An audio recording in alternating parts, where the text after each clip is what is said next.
Greetings, people of Earth. I'm Rick Harold. Thanks again for listening to the video and the podcasts. Today I'm talking the short story about how I self-funded, along with my business partner Vrash Bhatia, InstallShield.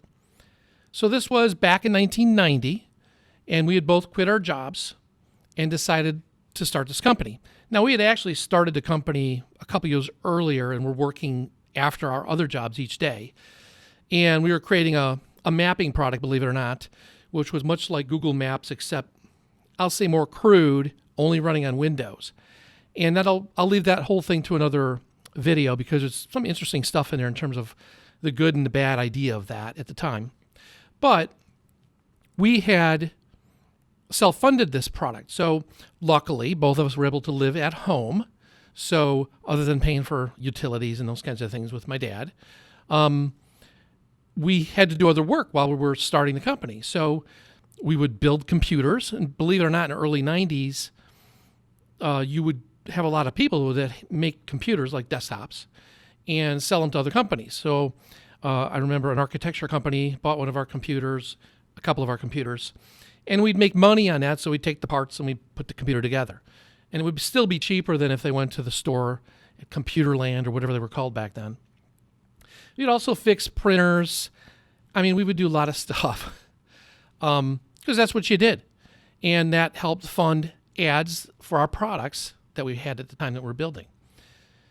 We also created a Windows program called Visual Analysis, which we sold to some people at Merrill Lynch. And that was like some people, meaning like a couple of dozen, that would do kind of statistical analysis on stock trades using different formulas. And the idea would be it would show you when to buy, when to sell, assuming that you're into that kind of statistical approach to buying and selling stocks. It would show the graph of the stocks. It was pretty cool. This originally was written on Windows 2.0, and then Windows 3.0, of course, was the big change in the world there. But we did those things to help self-fund our company. We also worked within our budget to move forward, without any outside funding. And that was something, that we're proud of. And I think at the time, in the early 90s, for us in the Midwest, because we're near Chicago, it would have been extremely difficult to get venture funding. Now, it's probably possible, we just weren't aware of it. That's what we did. So we put a lot of effort into the funding of the products. We eventually, of course, realized once we started selling enough of our product, InstallShield was the main product. We had other products too, which I'll perhaps talk about someday. That, hey, time and effort, money, all that kind of stuff. I don't think fixing these printers is useful anymore, or building these computers. And even the visual analysis product, which actually would have been pretty cool, and might have been really good. We didn't continue down the road of the stock trading app. Or it wasn't an app, it was a program. It was actually pretty cool.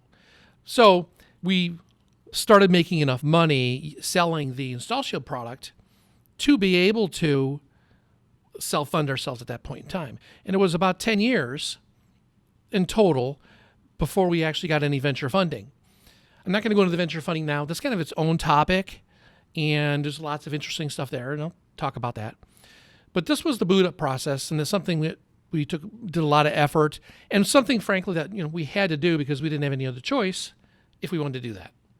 So that's kind of the concept. That's what we did. Self-funding's great. Today, there's a lot of other opportunities. We're going to be using crowdfunding here for many reasons. That's one of them. But thought that'd be interesting. Thanks again for listening. Take it easy.